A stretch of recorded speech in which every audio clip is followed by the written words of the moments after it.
Você sabia que tem como ganhar muito dinheiro todo mês com o YouTube sem precisar mostrar teu rosto? Pô, isso provavelmente você já sabe, quem me acompanha sabe disso.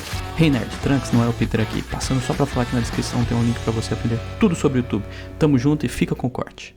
A gente vivia aqui no Brasil com 60 mil homicídios anuais e parecia que tava todo mundo meio anestesiado. Ah, beleza, é o estado da natureza, é como as coisas são e tal. E aí, tem países que não é assim o estado da natureza deles, né? Não, aí, sei lá, tinha um gráfico que eu gostava de postar na época, era assim, Brasil tem mais homicídios do que todo o hemisfério norte.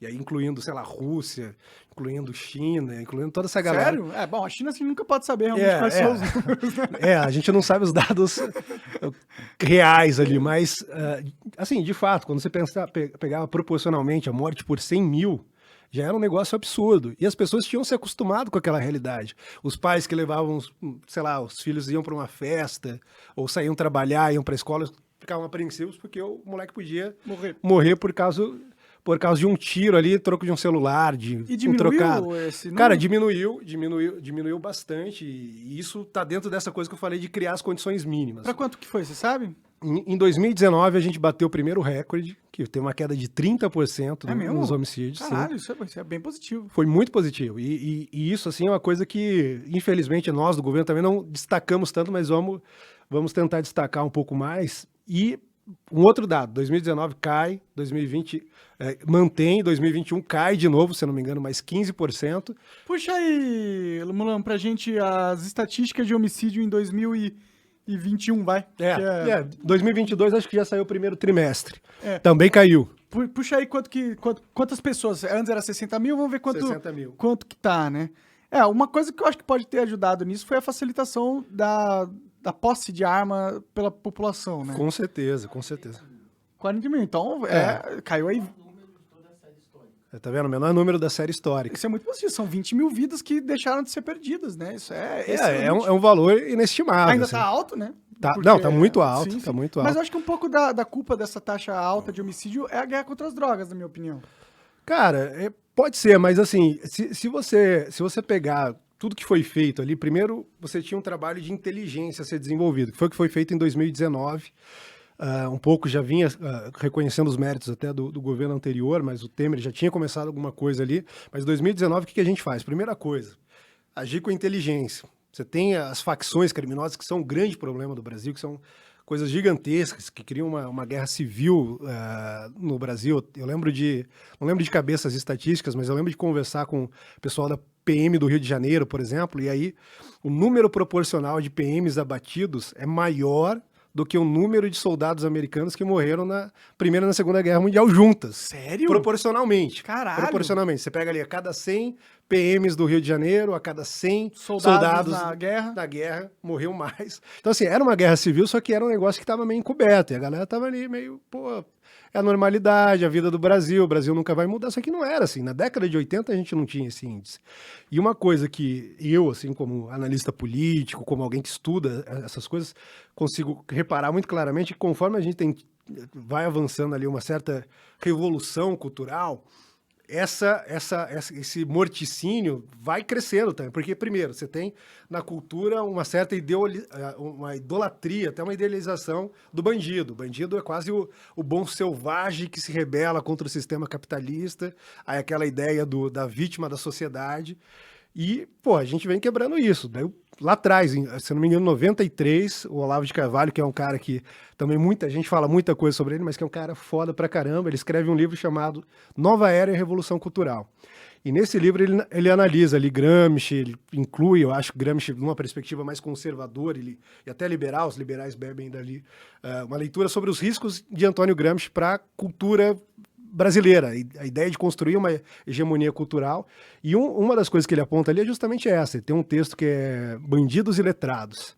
E aí ele vai mostrando como tem uma correlação entre essa idealização, entre essa idolatria do banditismo, né? O Hobsbawm, por exemplo, Eric Hobsbawm, um desses grandes historiadores da esquerda, ele tem um livro que discorre sobre a história do banditismo. A conclusão dos caras é que, essa galera é massa, esses caras são os caras que se voltam contra o sistema, são os caras que estão tentando burlar a lógica do capitalismo. E ele mostra isso ali, e a gente vê, começa na década de 90 a subir, 2005 nós temos o referendo para população decidir se nós iremos ou não nos desarmar, a população decide contra o desarmamento de forma massacrante no auge da popularidade do Lula. O Lula perde um plebiscito, fazendo campanha ali. A galera fala, não, a gente quer manter as nossas armas. Os caras ignoram a vontade popular.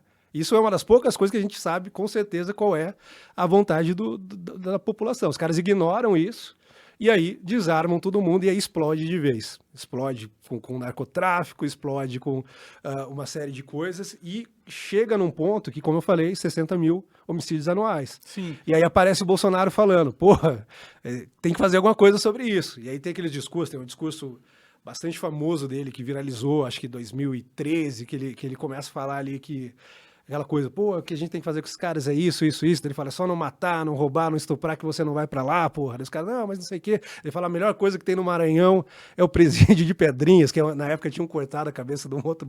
Um bandido cortou a cabeça do outro, né? E a galera meio que levou um choque com aquilo. Mas, ao mesmo tempo, ele começou a mostrar no debate público uma coisa que estava encoberta, que era, pô, não é normal morrer 60 mil pessoas por ano, não é normal a polícia ter tanta dificuldade para combater o crime organizado, o crime de modo geral. E aí, quando a gente chega no governo, quando o presidente chega no governo, uma série de coisas é feita sobre isso. A primeira delas foi transferir.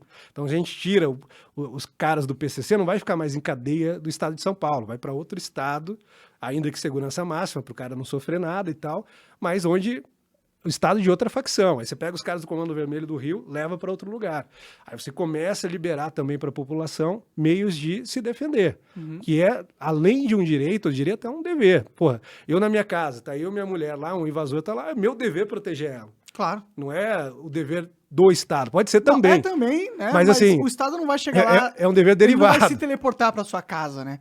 A pessoa que está mais habilitada a defender sua própria casa, seu próprio território, é você que tá lá, né? Exato. E sem uma arma, tipo, não dá, né? Fica impossível. A não ser que você seja um ninja, lutador de todas as artes marciais. E mesmo assim, o cara com a arma na mão...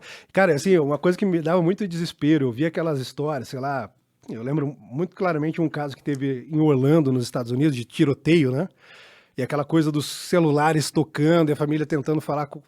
E quando eu vi aquilo ali, me bateu, falei, pô, podia ser uma pessoa querida minha, ou alguém que, sei lá, um amigo, um irmão, um primo. Então aquilo falou, pô, nem sempre dá para você proteger a pessoa, dá para o Estado chegar a tempo, a polícia chegar a tempo. Então, eu também, de certa forma, se eu amo essas pessoas, eu considero que é um dever, né? De proteger. E elas mesmas podem se proteger aqui com uma arma, Claro, até uma claro. criança mata qualquer um. Exato, uma velhinha, a gente viu histórias já. O assaltante vai lá, a velhinha se protege. E isso é uma outra coisa. A gente teve, se eu não me engano, nesse período aí de 3 anos e pouquinho, 1,5 milhão de novas armas habilitadas. Aumentou a facilidade para conseguir o porte, a posse de armas, para o pessoal se tornar caçador, atirador esportivo. E tudo isso eu acho que tem a ver com isso e também, de certa forma, assim, eu acredito muito no impacto cultural das coisas, né?